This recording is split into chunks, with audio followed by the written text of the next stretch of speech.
불쾌한 일들이 왜 이토록 자주 내 눈에 띄는 거야? 나는 왜 매번 신호에 걸리는 걸까? 내가 서는 줄이 항상 느리단 말이지. 난 진짜 똥손이야. 찍으면 다 틀려. 혹시 이런 생각을 한 번도 안 해보신 분이 있으실까요? 아마도 거의 누구나 한 번쯤 저런 생각을 해봤을 겁니다. 그래서 머피의 법칙이라는 것도 생겨난 것이고요. 하지만 오늘 여러분은 완전히 새로운 눈을 뜨게 되실 겁니다. 좋은 일보다 안 좋은 일이 훨씬 더 많이 일어나는 것 같은 이유는 따로 있습니다.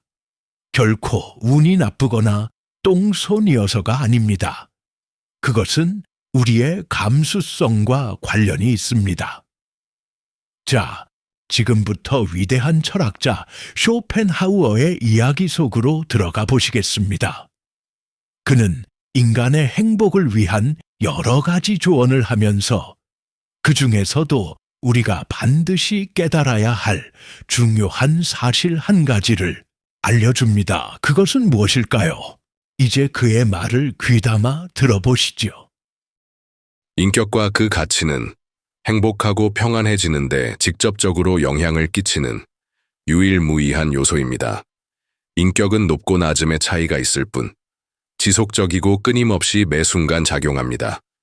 인간의 행복에 중요한 역할을 하는 인격의 요소들 중에는 고상한 성격, 뛰어난 지능, 낙천적 기질, 쾌활한 마음, 강인하고 튼튼한 몸 등이 있습니다.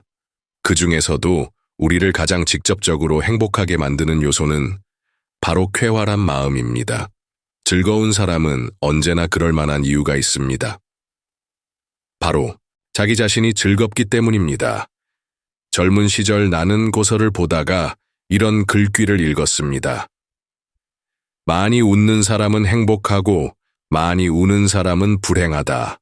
아주 간결하지만 절대적 진리를 담고 있는 말입니다. 쾌활함이 찾아오면 우리는 문을 활짝 열어 반겨야 합니다. 쾌활함은 잘못된 때에 찾아오는 법이 없기 때문입니다. 좋고 나쁜 일과 상관없이 심각한 재난 상황이 아닌 다음에야 그 일을 어떻게 느끼는지가 중요합니다. 요컨대 모든 면에서 감수성의 성질과 정도가 관건이 됩니다. 누군가는 절망에 빠질 정도로 심각한 일이라도 다른 누군가는 피식 웃고 넘겨버립니다. 이러한 차이는 인간이 유쾌함과 불쾌함을 받아들이는 감수성이 다른 데에 원인이 있습니다. 불쾌함에 대한 감수성이 강할수록 유쾌함에 대한 감수성은 약해지고 그 반대의 경우도 마찬가지입니다. 플라톤은 이 차이를 짜증나는 것과 쾌활한 것으로 표현했습니다. 어떤 사건이 행복과 불행의 결과를 가져올 확률이 반반이라면 짜증나는 사람은 불행한 일에 화를 내고 슬퍼하며 좋은 일이 와도 기뻐하지 않습니다. 반면에 쾌활한 사람은 불행한 일에 화내거나 슬퍼하지 않고 행복한 일에 대해 기뻐합니다. 짜증나는 사람은 계획 10개 중 9개를 성공해도 실패한 한 가지 계획을 두고 분노합니다. 쾌활한 사람은 반대로 한 가지 계획만 성공해도 스스로 위안을 얻고 명랑해집니다. 짜증나는 사람, 즉 음울하고 불안한 성격을 가진 자는 쾌활하고 긍정적인 사람에 비해 대체로 상상 속에서 재난과 고통을 자주 겪습니다. 그렇습니다. 쇼펜하우어는 우리의 행복에 기여하는 요소들 중에서 감수성이 매우 중요하다고 말합니다. 그 이유는 동일한 사건에 대해서 감수성의 차이에 따라 그 사건을 받아들이는 방향이 달라지기 때문입니다. 그는 말합니다. 불쾌함에 대한 감수성이 강할수록 유쾌함에 대한 감수성은 약해지고 그 반대의 경우도 마찬가지다. 이 말은 말하자면 불쾌한 일들을 감지하는 성향이 강한 사람은 유쾌한 일들을 감지하는 감수성이 현저히 떨어진다는 의미입니다. 사실 어떤 일이 일어날 확률은 반반이지만 불쾌함에 대한 감수성이 강한 사람은 안 좋은 일에 대해서만 특별히 더 강한 자극을 받게 되고 더 오래 기억하게 되는 것이죠. 그에게도 분명히 일어났을 좋은 일들은 그의 강한 불쾌한 감수성이 제대로 캐치하지 못하기 때문에 기억에도 남아있지 못한 것입니다.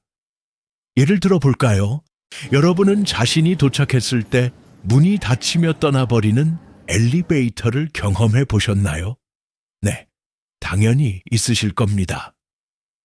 반대로 딱 맞게 마침 도착한 엘리베이터를 타보신 적이 있나요?